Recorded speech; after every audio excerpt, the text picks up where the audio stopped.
Assalamualaikum warahmatullahi wabarakatuh. Sobat Finapedia, semoga kita selalu dalam lindungan Allah Subhanahu wa Ta'ala. Sebetulnya, sekali lagi kita katakan bahwa watak manusia itu selalu diwariskan dari masa ke masa. Tidak ada ceritanya watak manusia itu berubah. Tidak. Watak manusia itu hanya diwariskan dari masa ke masa. Sifat dan watak manusia selalu sama dari dahulu. Hanya rupa manusianya saja yang berbeda, dan hanya kehidupan mereka dan profilnya saja yang berbeda. Tetapi kalau wataknya akan tetap selalu sama. Jadi kalau kita ngomongin masalah Fir'aun zaman dahulu, apakah sekarang masih ada? Ada. Tentu namanya bukan Fir'aun lagi, tetapi wataknya masih sama. Pemimpin mirip Fir'aun, pemimpin mirip Namrud, pemimpin yang mirip Zulkarnain juga ada. Pemimpin yang mirip Nabi Sulaiman juga ada. Cara pemimpinnya seperti itu, tapi rupa, wajahnya, dan kehidupannya berbeda. Tetapi model-model kepemimpinannya ya sama-sama saja. Karena Al-Quran akan terus menjadi pedoman hidup manusia sampai hari kiamat, yang artinya kepribadian, watak, sifat manusia tidak akan pernah berubah. Karena itulah Al-Quran tidak akan pernah berubah sampai kapanpun. Sobat Finapedia semuanya, di zaman dulu ada seorang pemimpin yang sangat zalim, namanya Sadat bin Ad. Sadat bin Ad itu adalah seorang raja yang menguasai Mesopotamia jauh sebelum Namrud ataupun Nebukadnezar. Nah, kezaliman dari Sadat bin Ad itu bukan hanya karena dia kafir, bukan hanya karena dia menyembah berhala, bukan hanya menyembah bintang gemintang, tetapi dia juga menyatakan bahwa dirinya adalah Tuhan. Itu yang pertama. Yang kedua, dia berani mengatakan bahwa dia akan membuat saingan surga kepada Tuhan. Surga yang ada di akhirat sana, yang dibuat oleh Tuhan, yang mengalir di bawahnya sungai-sungai, yang semua buah-buahannya ada, yang diisi dengan berbagai macam pepohonan yang berlapis emas, kerikil-kerikil batunya yang berbau wangi, dan di dalamnya banyak sekali gadis-gadis cantik. Maka Sadat bin Ad pun melakukan hal yang sama. Dia membangun sebuah kota yang kemudian disebut sebagai kota Iram. Makanya di dalam Al-Quran disebut Iram Dzatil Imad. Jadi kota Iram itu yang mempunyai tiang-tiang yang sangat tinggi, yang belum pernah dibuat seperti itu di kota manapun sebelumnya. Jadi Allah mengatakan bahwa kota Iram itu sangat luar biasa indah, dibuat oleh Sadat bin Ad untuk menyaingi surganya Tuhan. Nah, dalam proses pembuatan itu, Sadat bin Ad yang ingin memindahkan surga ke dunia, maka dia mewujudkannya dengan cara menjajah dan membalimi seluruh rakyat yang ada di muka bumi. Semua negara-negara ditaklukkan oleh dia. Diambil emasnya, diambil peraknya, seluruh perhiasan diambil. Dia tak peduli apakah negara itu kecil ataupun negara itu besar. Tak peduli orang itu miskin dan orang itu kaya. Semua kekayaan dirampok oleh dia. Diambil seluruh kekayaannya itu guna memasangkan emas-emas dan perak-perak itu di kota yang jadi impian dia, yang disebut sebagai kota Iram, tandingan surga milik Tuhan.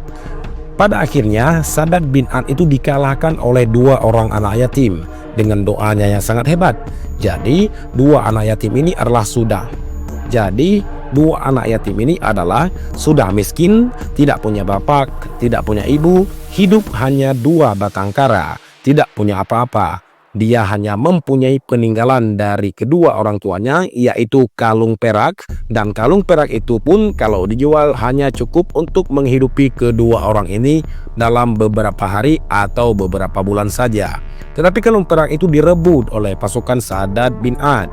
Kemudian kedua anak yatim ini ditinggalkan kelaparan oleh mereka. Nah, dua orang anak yatim yang teraniaya ini kemudian berdoa kepada Allah Subhanahu wa Ta'ala, "Ya Allah, turunkanlah kekuasaan-Mu, hancurkanlah mereka sehancur-hancurnya." Maka Allah Subhanahu wa Ta'ala pun kemudian menghancurkan Sadat bin Ad dengan angin yang membawa api.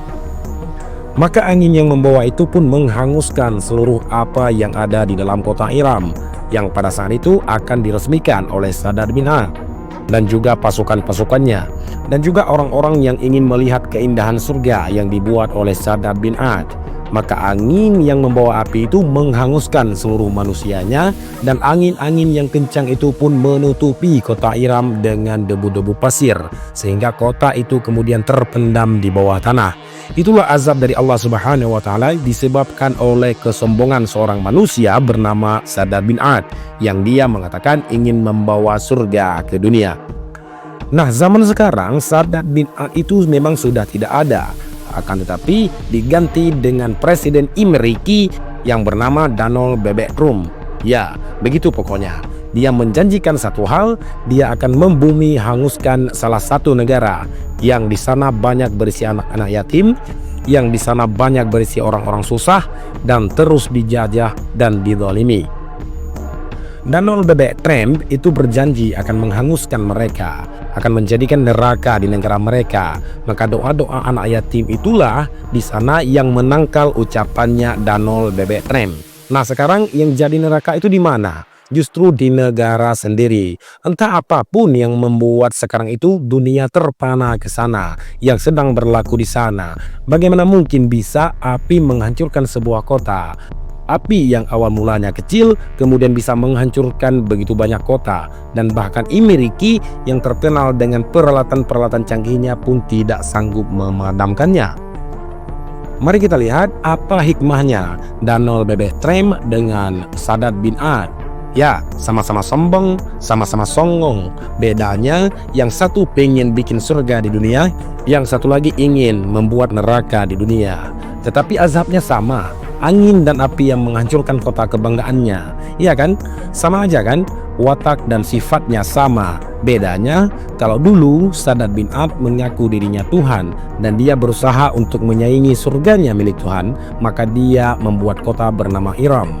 Nah, kemudian kalau Presiden Amerika itu, dia memang tidak mengaku dirinya Tuhan, akan tetapi dia seolah-olah memiliki kuasa seperti Tuhan, dan dia ingin menghancurkan sebuah kota yang sudah dimuliakan oleh Allah, yakni Baitul Maqdis, akan dijadikan neraka oleh dia. Bagaimana tidak Allah Subhanahu wa Ta'ala bertindak atas ucapannya yang sombong itu? Dan apa bedanya dengan Saddad bin Ad? Jadi wataknya, sifatnya sama, orangnya, rupanya berbeda, tempat tinggalnya berbeda, tetapi perilakunya sama. Kemudian hukuman yang diterima pun juga hampir sama. Apa yang bisa kita ambil pelajaran? Pada dasarnya, hukuman Allah Subhanahu wa Ta'ala itu dari dulu itu selalu sama kepada orang-orang zalim. Bahkan sampai di akhirat nanti di neraka, hukumannya juga sama. Hanya wajah-wajahnya saja yang berbeda. Watak manusia, sifat manusia tidak akan pernah berubah. Yang berubah hanya bentuk wajah manusia itu saja. Tetapi kalau untuk sifat dan watak akan selalu terwarisi dari masa ke masa.